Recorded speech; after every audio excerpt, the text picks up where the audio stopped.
Welcome to TrulyFit. Rebecca, thank you so much for joining me in TrulyFit Podcast for the third time, I believe. Why don't you give the listeners a brief background and bio of who you are and what you do in the health and fitness and nutrition community? Yeah, thanks for having me back. So I am a licensed dietitian nutritionist. I'm also a health coach. I have my own private practice, and I primarily work with busy people to create new habits and help them reach their health goals. Well, thanks for coming on a little bit more spontaneously. Usually these things are planned out more, but I've had some trouble recently getting on a good guest, or at least me doing my due diligence on the podcast. I had on, I shouldn't say I had on because I didn't produce it, but I recorded maybe 3 episodes recently that I can't put out. And like, you're in the middle of these podcasts and I'm like, I can't put this podcast out. Like they're either they get somehow like hyper political and I'm not ready to go down any of those paths, you know, or they are completely anecdotal and I wasn't expecting it to be that way. It's like, I don't want someone coming on being like, oh, hey, I am on the carnivore diet or the keto diet or a vegetarian diet and it changed my whole life. And let me tell you how. You know, it's like, yeah, I mean, that's useless. That's useless. Like there's no information that's going to, like, that's a motivation thing. And like, I just don't do that on this podcast. You know, like sure. Maybe once or twice I've done it. And when I do it, it's really nuanced. So I had on someone who has cystic fibrosis who became a marathon runner. Like, wow. Like that's an anecdote, right? You want to hear. That's an anecdote sure. I want to hear. Not that you know that you eat mayo and bacon and it changed your life. I can't deal with it. And sometimes they sneak on almost, right? They pretend. Did they promote themselves as experts initially, or like did you just not vet them? No, because they'll have credentials that would lead you to believe that they're going to be talking about other things, right? So it's like, oh, I'm like Harvard trained and graduated and like all this different stuff, but like, you know, then they become like, then they're like a social scientist and they have like other, they're coming on to talk about other things almost. And it's like, I can't really go down those paths, but you also don't want to like just cancel the podcast. So like, I just like try to end them as quick as I can. And then I just don't put them out. That's hard. And then have they reached back out to you to be like, hey Steve, where's our episode? You know what? It's never happened. So, okay. In all of my podcasting, no, it's probably only happened maybe 4 or 5 times where I record it, but I can't put this out. And then I've happened recently. I had on one of my favorite guests, Dr. Chris Swart, and it was an amazing podcast. Like the most scientific podcast I've ever had. He's so good. We talked about cannabinoids and like the cannabinoid system and all this stuff. Right. Yeah. And of course, like the podcast like didn't record properly. Like something happened. I switch sometimes between Zoom and Riverside, and like I don't know what happened. His video recorded, my video recorded, my audio recorded, but his audio didn't record. So he's just speaking and whatever. But like I could hear him while I was recording, so I don't know what went wrong. And like, so there's always things that go wrong in the podcasting world. Is the long story short here, and it's good to be able to have someone like you who has, you know, an expertise in an area who can hop on and give my audience some good information. So I appreciate it. Yeah, happy to do that. I'll steer you away from anecdotal nonsense. We'll stick to the facts. The superfoods have been trending, superfood powders specifically. I have one near me right now. I'll lift it up. This is the one I take. It is called Grown American Ultra Superfood. Organic, and you know, Athletic Greens is the big one. I mean, they sponsor like every big podcast, like the Joe Rogan podcast. Everyone, they're all around. I've never really done my research into it, which is maybe silly that I take it. I haven't done my research, but I do. I don't take it every day. I probably take it every other day or so. It doesn't cost me much. It's about 75 cents per serving or something. It doesn't change my life one way or another. But what do you think about them? We'll get into the specifics soon, but just from a general perspective, the fact that they're trending, do you think they're good? Do you think they're bad? How do you describe them if a client asks you about them? Yeah, I think they're a good option. People's diets generally are not well-rounded, right? People aren't getting enough greens in. So I think it is a good supplement, but it is not meant to replace a meal, right? You can't take that in the morning and say, well, now I don't need breakfast. Just calorically speaking and from the macronutrients, it's not going to replace a meal. It shouldn't replace a salad, right? It should be supplementing your diet. So I do think I think it's great. I take one, but there are so many little details and so many things you need to look for. So super excited to be on and walk through. And you sent me the nutrition label on yours. So I'm happy to, sort of walk you through just my initial thoughts and, what people should look for when they're buying these types. And then I would like to get into athletic greens because I don't recommend that. And I want to share why. Okay, we'll go into mine first and then athletic greens. But right before that, I have to ask another sort of general question. I'm a big believer in there's just no shortcuts. And this feels like a shortcut. It feels like I can just take a scoop of this and then get in like more than my daily like vegetables and fruit servings. I could also get in superfoods. It seems too easy. I mean, is it doing everything that it's supposed to be doing? Can I literally like just not eat another vegetable or fruit for the rest of the day and just have a scoop of this? Never again. Think about it like what they would give like astronauts, right? So it's freeze dried. And so when you process vegetables like that and process fruits and sprouts and grains, you're losing a lot of the phytonutrients, right? So it's not the same as if you were to eat alfalfa sprouts or eat broccoli sprouts, raw from your garden, because the processing, denatures some proteins and really, removes some of the phytonutrients, which are what have the majority of the health benefits in these types of foods. So again, you're right. There are no shortcuts. But I think in general, it's a nice thing to add to your diet. It's not a replacement. You can't never eat vegetables again. But given that we have such busy, crazy lives and we're always on the go, I'm sure there's been a day or two where you've thought, my gosh, how many vegetables have I had today, right? Like lunch goes, breakfast, you have a quick breakfast, you have a protein bar for lunch, dinner rolls around, you're worried about the kids, all the things. So it's like, it's a nice supplement to have for busy people. You still need to get those whole foods. Whole foods always come first. Yeah, and the first thing you mentioned, or you briefly mentioned breakfast, I think it's impossible, at least for me, to get in vegetables in breakfast. Like that's the hardest meal because I don't associate vegetables in breakfast, and I don't like the standard vegetables that one would put, like say in an omelet. Like those are not what I eat. So, except maybe like spinach or something. So I think maybe having it with breakfast would be like, okay, so in addition to me already having vegetables for lunch and dinner, like now I have like my breakfast vegetables, so to speak.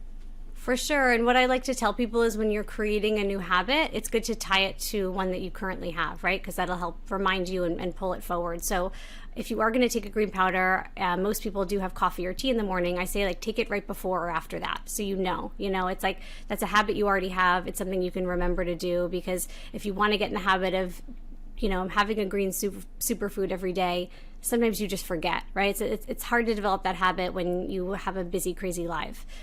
So I think it's a great idea to have it for breakfast, because most people don't have vegetables for breakfast. I think the only opportunity to really get veggies in is if you're making a smoothie, or if you're having an omelet and you can throw in some spinach or broccoli, but you can't have an omelet every day. And I personally don't like smoothies. I know that that's the go-to for everybody, but I want to chew my food. So smoothies just don't feel like as satisfying for me. Well, I agree with the second part, that smoothies are not satisfying, but I do have an omelet every day of some sort. Usually it's egg whites, and it's not whole eggs. Maybe not every day, but almost every other day, just because it's really hard to be creative with breakfast. Like I don't know how many ways to be creative with breakfast. I don't like smoothies in the morning. I don't like yogurt in the morning. I don't like sugar in the morning, if that makes sense. Maybe because I put a tad bit of like creamer in my coffee, and like that gives me enough taste, and my coffee usually has like, I don't know, maybe it like reminds me of that. But in the morning I don't want sugars, so I don't know. I digress. That's another whole conversation, but let's go to the ingredients here. We could start with mine. I could read them off. I know you already know them. Are there ingredients in mine that I showed you? Again, it's a superfood organic, grown in America, that you either thought were great that were in there or that were bad that were in there. Yeah, so for yours, and I want to mention this now, and then maybe we can circle back to it because it's a longer discussion. I do not like spirulina. I think the number one ingredient in yours is spirulina. Spirulina there's all of these studies that are coming out that spirulina, which is an algae, can be contaminated with this neurotoxin called BMAA, and that's being associated with a lot of neurodegenerative diseases. So neurodegenerative diseases are on the rise, not just Alzheimer's, right? Like Bruce Willis, was it Bruce Willis? Right? Yep. I don't know if you read the news now, as frontal lobe dementia. So there's all of these sort of like new neurodegenerative diseases, including ALS and Parkinson's. And anyway, it's on the rise, and a lot of experts are associating it with BMAA, which is found in a lot of spirulina. So I don't like spirulina. So number one ingredient in yours, X. Well, the other thing I didn't like, I think it's probably the third or fourth ingredient in what you sent me, is silicone dioxide. So that's just an anti-caking agent, right? It's so the powder doesn't stick together. But what jumped out at me is that that's the fifth ingredient, right? So ingredients are listed in the order, the order of their potency. Yeah. And so the fact that that's the fifth ingredient kind of sucks, because that has, zero health benefits for you. If anything, if you inhale it, it can actually be irritating to your lungs and cause some asthmatic issues. But I didn't like that. What I did like, it's organic. Everything in there is organic. I think that's definitely something you need to look for. The other thing I didn't like about yours, it has natural flavors. And so these are sort of hard to get away from, but I think what most people think, oh, it's natural, it's not artificial, so it's okay. Natural flavors is basically this umbrella term for like thousands of different things. So some things aren't so bad, some things are really bad, but they can all be called natural flavors, right? The FDA doesn't put a ton of guidance out about it.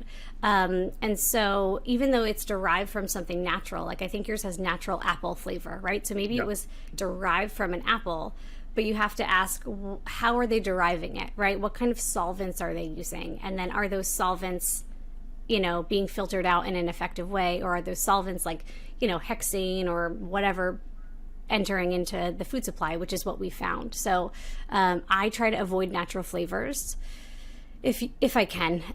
It is hard, especially in the green powders. The green powder that I take has organic flavors, and so organic flavors are different than natural flavors. Again, this is all like nutrition marketing, but it's good for the general population to know. Organic flavors have to be 95% organic, and there is more stringent regulations around them as opposed to just natural flavors. So if you can avoid natural flavors altogether, or if you can find a green powder that has organic flavors, that's your best bet. Yeah, I think we had the natural flavor talk when we were talking about the LaCroix, because there's nothing to me more funky tasting. Like some of the flavors taste like hairspray, and I'm like, how is this like considered like natural? Like, but then you told me, well, yeah, I mean, natural flavors is an umbrella term, and maybe 80% of those umbrella terms are okay, and 20% are not. But you don't know if those 20% of just like really weird stuff is in there. It could be the reverse too. It could be 80% are bad, 20% are good. I have no idea. But so mine did have the spirulina in it, which was the fifth ingredient. It's got silicone dioxide, which is the seventh ingredient. Seventh of like 30, mind you, right? So like it is towards the top half. And then the apple flavor is one of the last. And then I think the last is sunflower lecithin, which I think that's also another agent that just like cakes things together. I'm not sure. It is, yeah. I'm less concerned about that, especially because it's last in the ingredient list. It's just like another type of gum or emulsifier. It's really just for the texture of the powder and the texture of the overall end product. But and I noticed yours didn't have. So let's talk about things that yours didn't have. Mm-hmm. Yours didn't have any probiotics in it. I didn't see any enzymes. I don't think I saw any like adaptogens, like adaptogenic mushrooms in it. And those are all foods that you wouldn't typically get, right? So that is a good use of the powder, because it's not like you're going to the store and getting a lot of that. So those are things that I look for. Those are little bonuses that I look for in a green powder. Yeah, I do take some of those on my own, but it would be better if they were in the powder, like I forget, like lion's mane mushroom, right, and like some other things, some other mushroom related things. Ashwagandha, there's different types of adaptogens. So if you want to jump into athletic greens looks good on the surface, right? And I know what you said, like it's being advertised everywhere. You can't get away from it. I don't like it. One, I think it's very expensive. It's like $70-$80 a jar or something. Yeah. The other thing is it has spirulina. So I try to stay away from that. And, I think they're not super transparent about like sourcing. I tried to look into exactly where they're getting things from, and even if a company says like, okay, we test our spirulina, at any point they could switch producers, or switch who they're sourcing their products from, and they don't have to tell you. So in general, I do just try to stay away from products with spirulina, and anyone who has a history of neurodegenerative diseases in the family, I recommend you stay away from that too. Yeah, mine on the back of the bag says something to the extent of like they grow all the fruits or they get them from American organic farmers. I don't know if that's true, and because it's a supplement, I don't know if that needs to be true, like you said, right? They could certainly say that, and then at some point they switch, and they decide not to change the labeling on the bag. Do they really get in trouble for that? Probably not, right? Because no one even oversees them. It's not FDA regulated, so you do really have to do your own due diligence, but it stinks because you'd like to trust the companies and that they're not pulling a fast one on you. Yeah, and I think, the term organic is... it has to be certified, right? So you can't just call your products organic and not have gone through the certification. So I think, yeah, your product wasn't terrible, right? Like, it's organic. I believe that it's coming from American organic farms, but I didn't like it that it had spirulina. I didn't like that the fifth ingredient was silicon dioxide, because most of the ones I looked at didn't even have that. And I guess the benefit is, sometimes when I stir mine up, there's like tiny little clumps, but I just use one of those like mixers, and then it goes away.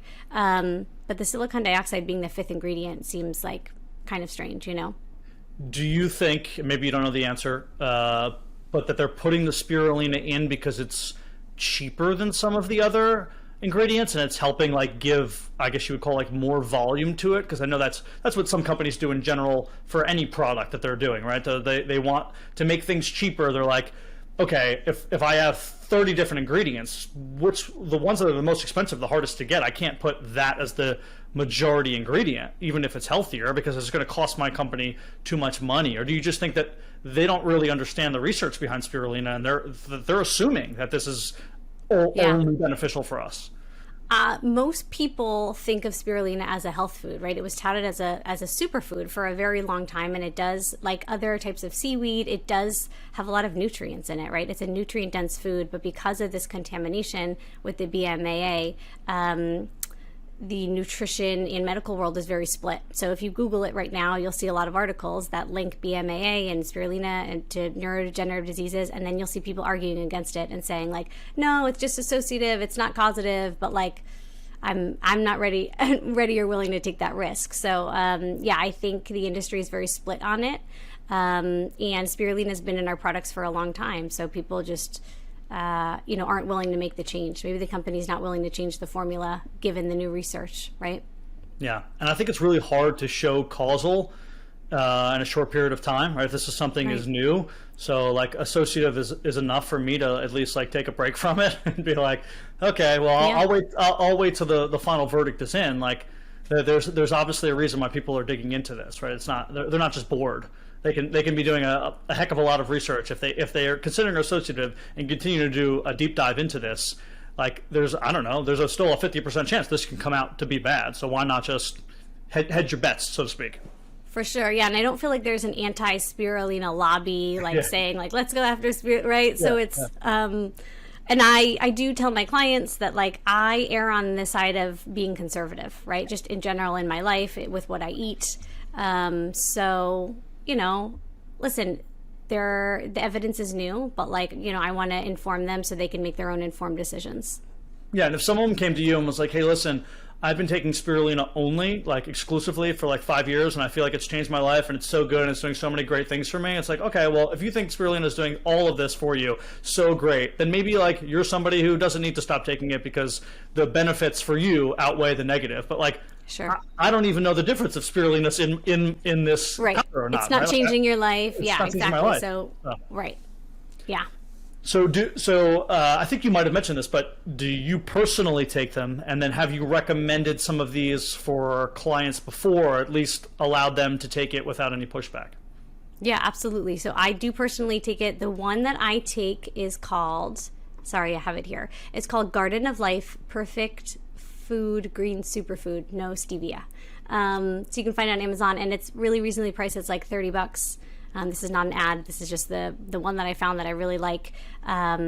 doesn't have any of the gums or emulsifiers that yours has, doesn't have any anti-caking agents, only uses organic flavors, doesn't have spirulina. So like it checked all my boxes, and has some enzymes and probiotics.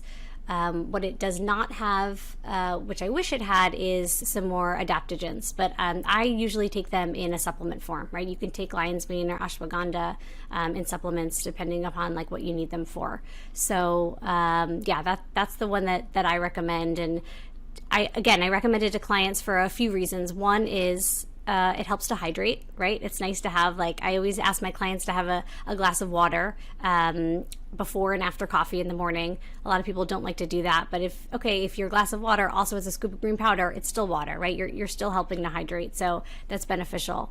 And yeah, I think it's, when it comes to like traditional supplements, right? Like your general multivitamin, I don't think this takes the place of a multivitamin, because what it's offering is a wide variety of phytonutrients in the powder, but it's not necessarily filling your RDA of all the vitamins you need. So I think you should be doing both. Find a powder that checks the boxes, the one that I use, Garden of Life, and you should be working with a healthcare provider to determine like a supplement regimen that meets your personal needs.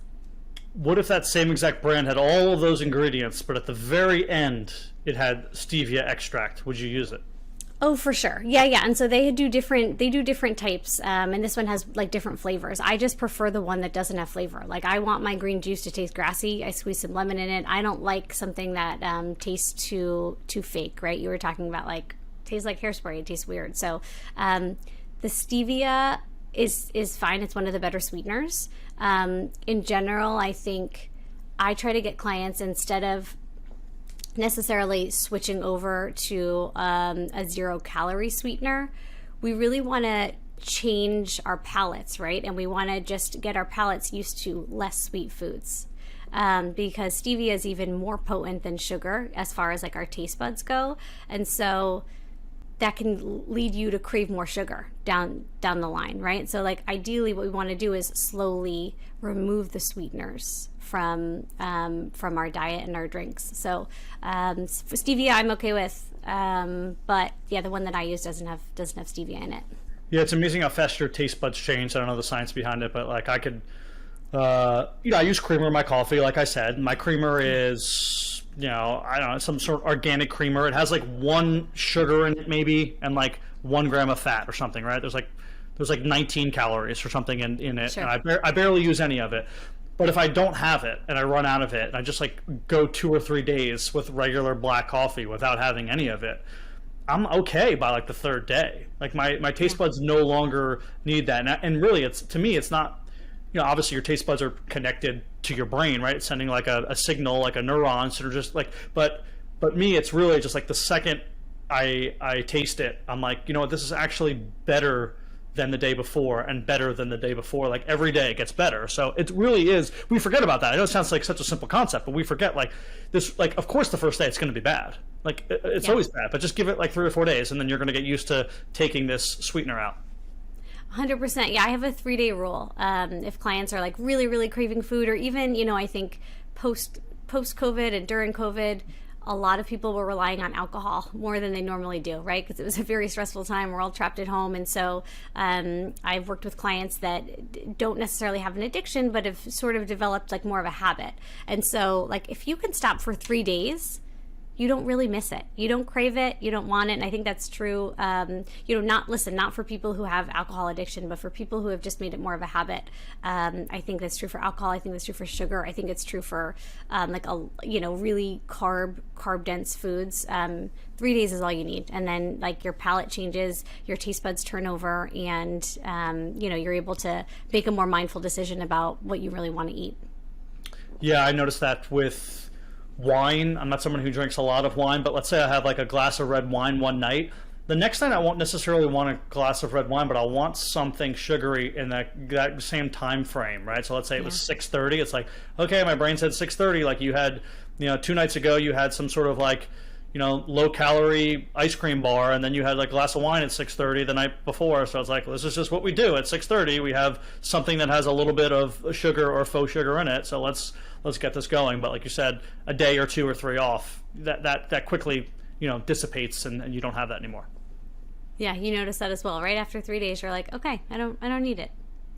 So what's going on in the nutrition community? I know we're all stuck in these bubbles, right? So like I see the same things over and over and over on Instagram, and although we're like in, I guess you would call them like cousin communities, you definitely don't see the same stuff that I see, like trending. Like my TikTok and my Instagram feed like just looks different than yours because they niche down a lot, right? So I really don't see any nutrition stuff. I see all like weightlifting and personal training stuff and coach stuff and things of that nature. What's going on in the fitness world that's either trending on the socials or something you've been talking about with clients recently? Yeah, it's funny. I talked about this with a client, and then I talked about it with a colleague earlier today. It feels like there is a lot of there's a lot of polarization in our fields in general, right? People are for something or they're against something. There's still a lot of polarization around soy. And I'd love to hear your like general take on it before I, get into the scientific aspect of it. Sure. If someone says soy, what do you think? So granted, this is all me reporting things from people that I trust, but I have never personally physically opened up any study and read anything about soy. Does that make sense? Like I don't spend time researching soy. But from people I trust who've said there are negative estrogenic, I guess you would call them, issues that go on with men who are eating a certain level of soy. And even with let's call them the soy, there's a lot of soy proteins because it's cheaper to make it. So if you look at the back of like let's say certain Cliff bars, they'll have like soy protein isolate.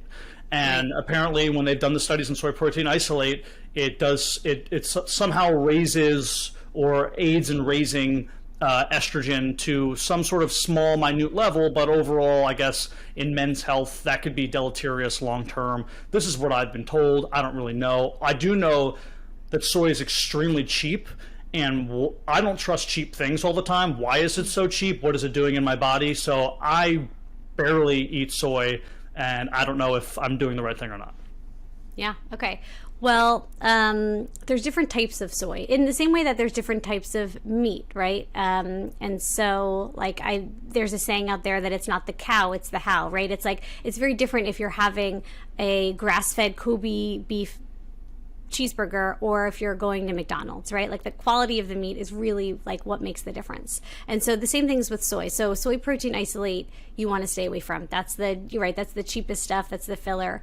And in general, soy is one of the crops in the US that is most sprayed with pesticides. So if you're going to have soy, you want to make sure it's organic, because if it's not, you can guarantee it's like laden with, glyphosate.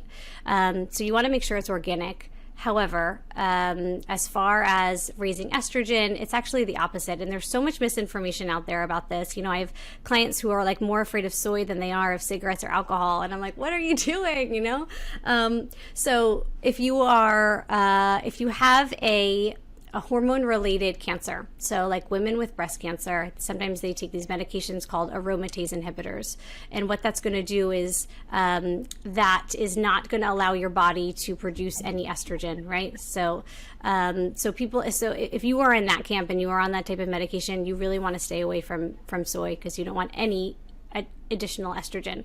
However, for everyone else, the phytoestrogens in soy actually block traditional estrogen. So it's actually going to be protective. It's going to have that protective effect because it fits in the estrogen receptors. And so it's going to block estrogen, like real estrogen, from binding to these receptors, which is important because, then it's actually lowering your chances of any issues associated with estrogen down the line. So, that's that's the science behind the phytoestrogens.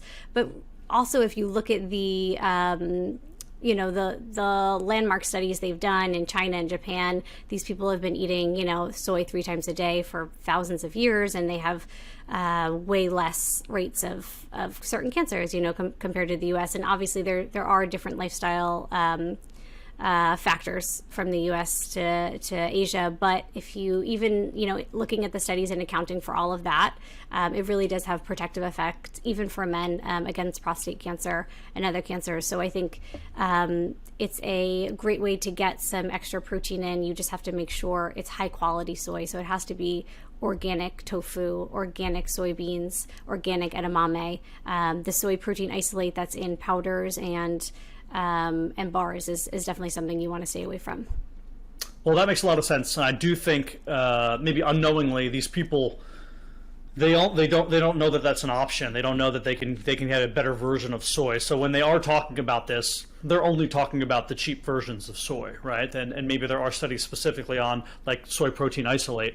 And in sort of the bodybuilding world, it's laughed upon, right? You would never use something like that over like a whey concentrate or something, right? So that does make a lot of sense. But I like how you put that is, it's the same thing if you're getting a grass-fed, cow steak as opposed to, a cheap version of that, right? A corn-fed cow. So that does make a lot of sense. I do think, funny enough, I've seen people freak out, make videos about soy, just like you're talking about. And like this is more in like the sort of the bodybuilding world, about like how like soy is like changing our men basically in society. Like we're eating too much soy and our men are becoming like feminized because of it.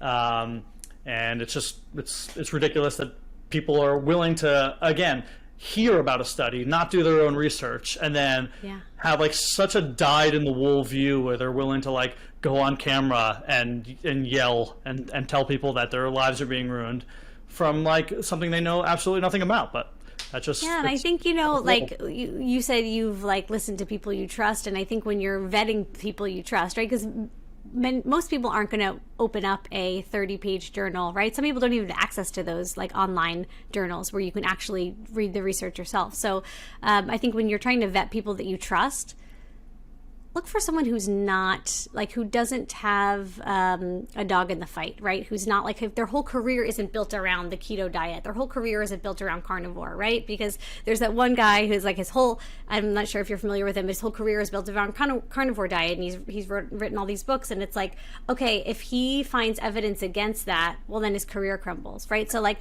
the people you follow and you are taking advice and recommendations from should be able to pivot, right? Like I used to be vegan, then I was vegetarian, now I'm pescatarian. Like I'm open to different things. I realize nutrition has to be personalized. I think, people who are like willing to die on certain hills, usually aren't the people you want to trust, right? Because what you're looking for, you will find.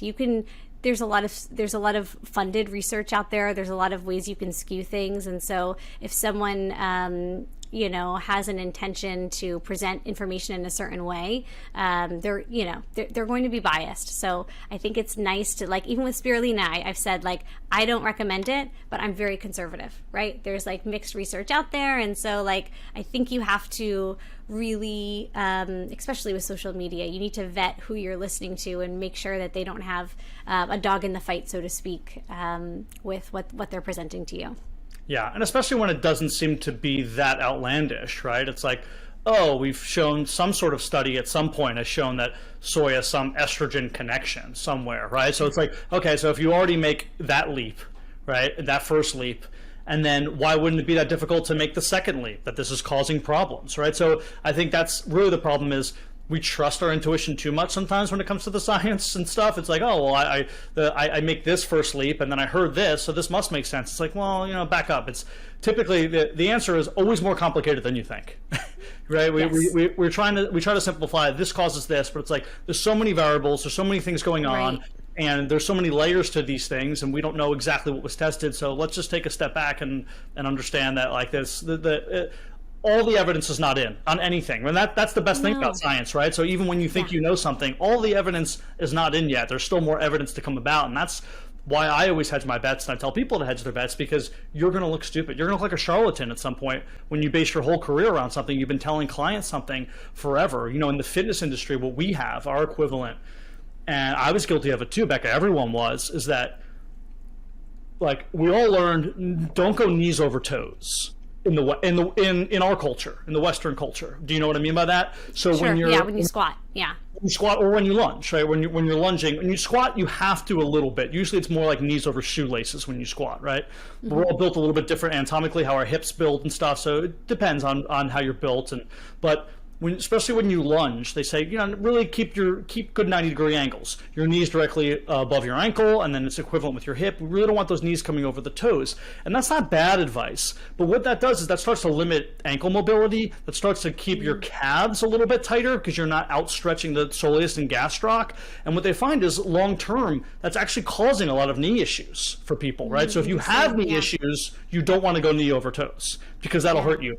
But if you don't have knee issues, is it good to develop this extra movement pattern, right? I'm able to go a little bit further into this movement pattern and outstretch my gastroc and soleus, which are calf muscles, right? And get more ankle mobility. And they're finding that, yes, that is the case, right? There's all these new studies and new research about people who are doing things like walking backwards more and going more knees over toes and doing all these different things that are like preventing knee injuries. And it's like, well, we have to be ready for things like this to come out in both worlds, in the nutrition world and in the fitness world, that there's going to be new evidence and new studies coming out, and we don't want to be the person who's like based our whole career around just saying never go knees over toes. Yeah, and you can't let your ego get in the way, right? You have to be able to pivot and say, I've learned some new information, I'm changing my view on it. And what you said earlier about there being so many different variables, they're finding now that in nutrition research, sometimes it depends on your gut microbes. The health effect of a certain food, right? So you take a population, and some people are really, don't do well with eggs, and it can cause all this issue, or don't do well with red meat. Okay, well, what was their gut population, right? What was their microbiome like? So there's, it's more than just the food. It's the environment that you're putting the food into. There's so many different things. So it's got to be personalized. And I think you need to be willing to pivot when you find new information, right? Like, you have to take your ego out of it and say, I was wrong, and I'm ready to lean into this. I think it's really age dependent too. I can't speak to nutrition totally except anecdotally, but I can to fitness, where certainly in nutrition, anecdotally for me, my body has changed over the years. Not only what agrees with me and what doesn't agree with me, but the amount of food. I just don't need the same amount of calories as I get older. Like, even though I weigh more, like I don't need it. Like, my body, I can function better off of 300 or 400 less calories than I could even 5 years ago. And I don't know if that's just me or if that's everybody as they age, but that's just the truth for me. And I know that, in the fitness world, you have these people who are 23 years old, who are screaming at people like, this is how you lift, this is how you work out, this is how you get in shape. And it's like, well, you're only talking to your population. Like, this is terrible information for a 63-year-old to be doing any of this. Yeah. Like, this is not good information. Like, this changes over time, all these health-related things you're supposed to be doing, because your body is changing, and as your body is changing, you have to change all of your habits as well. 100%. Yeah, you're absolutely right. It has to be personalized, and it has to be based on not even just your age, but what's going on in your life. And Any fitness questions for me? Things your clients ask you about? Things that you've come across, you personally? Yeah, you know what I'd like to ask? I have seen the effects of cortisol, especially in women, right? It can really cause you to retain weight, especially in your midsection.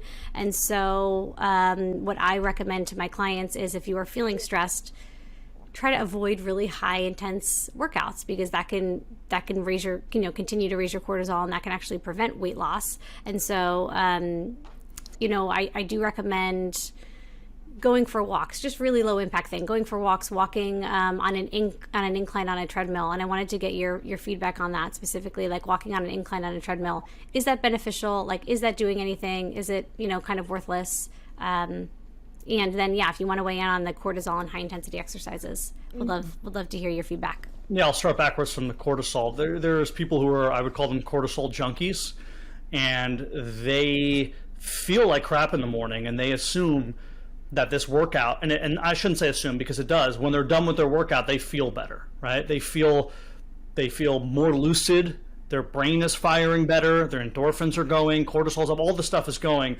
And unfortunately, they're not concerned with all of the other things that are going on in their body, right? Whether it's, okay, I'm doing too much high impact, whether it is I'm too reliant upon this to fix my day. So what happens when I can't get my workout in? Am I now just in a really, really bad mood? I mean, there are certainly worse habits to have than me saying I need to go on a 3-mile run, right? But I think people do need to sit with themselves and say, am I working out for the right reasons? Am I just doing this because I'm getting this this absolute high at all times? And is this workout deleterious to my long-term health and wellness? Am I doing too much high impact stuff? Because a lot of that comes from the high impact stuff, right? That's not coming from me sitting down on a machine and doing 12 chest presses. That's from me doing 40 burpees and doing insanity workouts. Right. So I do think that that's something people should be concerned with. They're not as concerned, and of all the health problems that Americans are going through, it's such a sort of a niche, minuscule one, but it is one that someone like you to be aware of. It's good to be aware of, for sure. Who works with clients who are trying to get healthier, just to put a little bug in their ear and say, hey, just we should work on maybe having various workouts and not all of them where we're pushing ourselves to the limit. I have friends, guys and girls, who just go to Orange Theory twice a week and they just bust it. They just burn 800 calories in 40 minutes and that's all they want to do. And they look like shit, right? They're not in great shape. Right. And I would gather to say they're not even that healthy, but they think they're doing something good just because they're busting it at all levels, right? But you're not engaging the muscle. You're not feeling certain muscles fire, right? You're not working on your breath work. You're not doing all these other things that come in conjunction with being a healthy exerciser. So I think that is a good point that you brought up. And as far as walking on a treadmill and incline, I do it all the time. I really like it. Now, you'll see the bodybuilding community or the people who don't want to burn fat, that's their thing. Because they're like, oh, hey, I can still get cardio in. I'm walking. I'm getting my heart rate up to, let's say, 115 or 120. I'm not getting it up through the roof. And I'm able to burn some calories and walk and do these things, but I'm not running. I'm not doing high impact. The incline specifically makes your legs do more of what I call a pulling motion. Right, hamstrings or bicep femoris. As you're walking, if you're walking uphill, you're really pulling your body backwards. Does that make sense? Yeah. Right. So when you're jogging, let's say, you're usually on the ball of your foot, and you're more kind of bouncing, and that's a little bit more quad intensive. But when you're sprinting or you're going on an incline, it's more of a pulling motion. Right. Think of a horse. Okay. Right? So then you get more posterior work, which means your hamstrings and your glutes, your butt muscles are firing more when you're walking on that incline. So that's another reason people are doing it, because they're getting some posterior work. Now, what I will say is you see these people who do it and they hold on to the side of the treadmill. It's like, well, no. Now you're taking 60% of it away, right? Yeah. Because if your hands are holding on, you're putting not only less stress on your legs, but now you don't have to worry about keeping your body in alignment, so you're not using any core, and you're making it just easier overall. So if you're going, so you say do an incline where you don't have to hold on. Don't go to 12 and have to hold on. Do it at 6 and don't hold on. Don't hold on. If you have to hold on to the treadmill, you're doing it wrong. Those are there. Those handles are there for you for emergencies, not to aid in your workout. So do it on a 5 or a 6 and slow the speed down as you go up. Right. So sometimes you have to inverse relation it, where let's say you start at 3-5 incline, which is not really that high.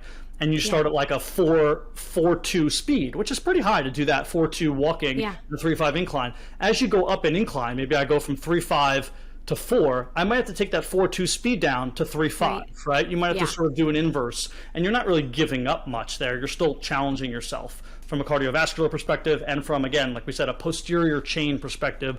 Those muscles in the backside are working harder because you're pulling your way up, rather than when you're jogging and you're bouncing using more quad. Oh, that's good to know. Okay, I'm guilty of holding on, so now I'm gonna change that. Yeah, I mean, thank you. Yeah, we all do, but it's certainly it's not like your workouts were not effective, but you're gonna get way more out of it by not holding on. Yeah. Okay, good to know.